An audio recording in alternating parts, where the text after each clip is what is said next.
Always welcome साथियों, digital class हमेशा आपके साथ। इस वीडियो में जानेंगे दोस्तों, किसी बार पर अलग अलग तरह के लोड लग रहे हों और अलग अलग सेक्शन बने हों, किसी बार पर लंबाई के साथ साथ उसमें लोड भी चेंज हो रहे हों, इस प्रकार के स्ट्रेसों के बारे में जानेंगे। व्हेन स्ट्रेसेज और लोड्स हैव डिफरेंट नेचर्स। जैसा कि आप देख सकते हैं, इस L1 L2 L3 तीन लेंथों में ये बार डिवाइडेड है।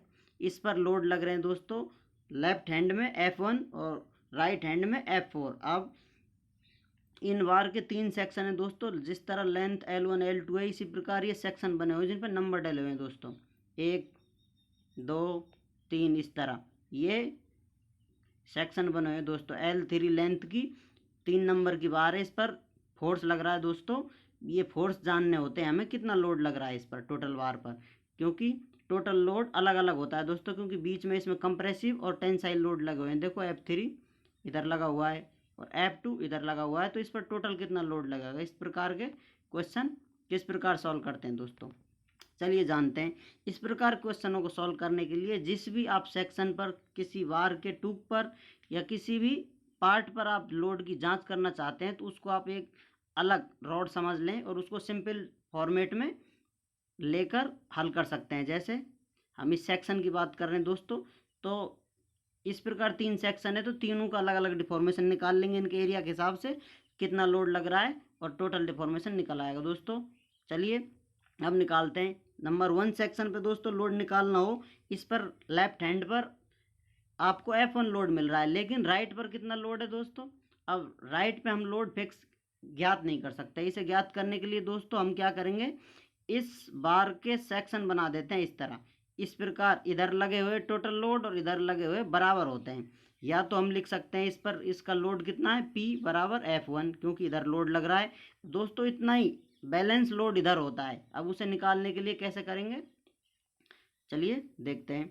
अब हाफ सेक्शन पे देख लिया, लेफ्ट हैंड में F1 लग रहा है। अब राइट हैंड में दोस्तों टेंसाइल लोड एक तरफ और कंप्रेसिव लोड एक तरफ कर लेते हैं, अर्थात जो टेंशन में लगे हुए हैं, देखो दोस्तों F2 टेंसाइल लोड है, F4 टेंसाइल लोड है, अतः F2 plus F4 minus F3, क्योंकि ये कंप्रेसिव लोड होगा दोस्तों। इसकी डायरेक्शन इस प्रकार है। इस तरह से लोड निकाले जाते हैं। अब आप देख सकते हैं, देखिए नीचे P लोड निकाला दोस्तों अपन ने, देख लिया। F1 जो कि आपको बताया था इधर है F1, और F1 किससे बैलेंस हो रहा है दोस्तों, दो टेंसाइल फोर्स हैं जिस पर F2 और F4। F4 को जोड़ लिया माइनस F3 कर दिया, क्योंकि ये इसमें से घटेगा, क्योंकि कंप्रेसिव लोड है, दूसरे नेचर का है। अब इस तरह से हम सेक्शन 2 पर लोड निकालेंगे दोस्तों।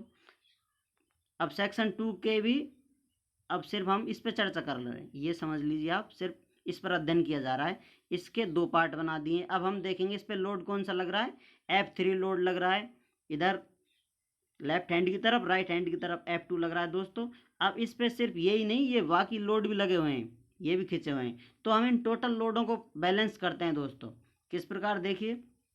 अब हम इस सेक्शन के जो बना दिया अपन ने, दो पार्ट कर दें इसके, टेंसाइल लोड एक तरफ और कंप्रेसिव लोड एक तरफ ले लेंगे दोस्तों। जैसे हम ले सकते हैं F1 टेंसाइल लोड होगा और F2 कंप्रेसिव लोड होगा, तो F1 माइनस F2 इस प्रकार ले सकते हैं।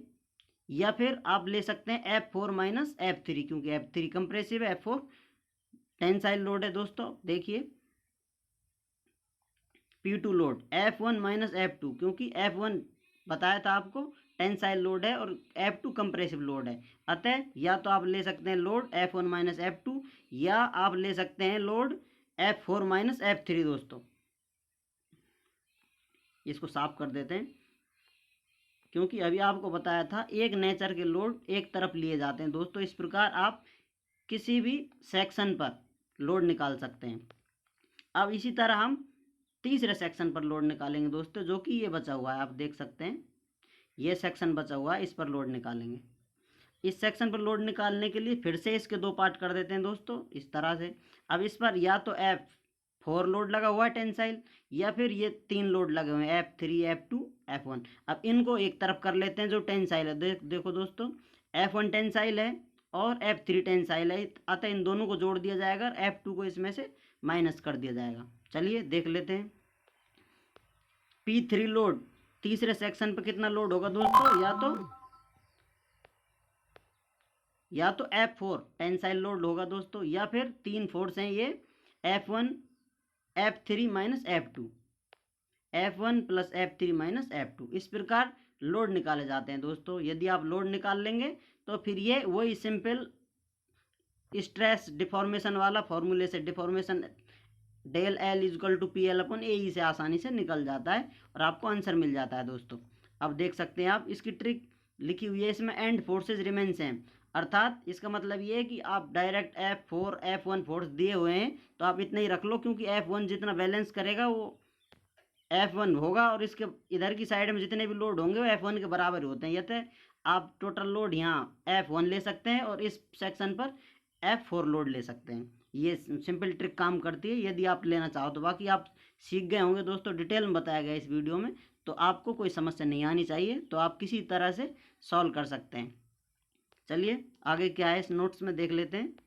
सो नेट डिफॉर्मेशन इज, अतः टोटल डिफॉर्मेशन की बात हुई है दोस्तों।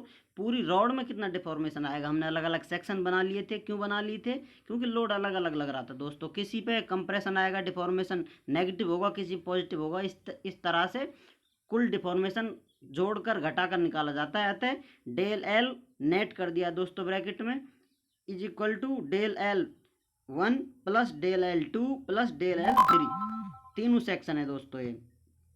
अतः आप समझ सकते हैं कि इस प्रकार की प्रॉब्लम को किस तरह सॉल्व किया जाएगा। ये वीडियो दोस्तों के साथ शेयर करें दोस्तों, क्योंकि आपके सपोर्ट के बिना कोई भी चैनल ग्रो नहीं कर सकता। बहुत बहुत धन्यवाद।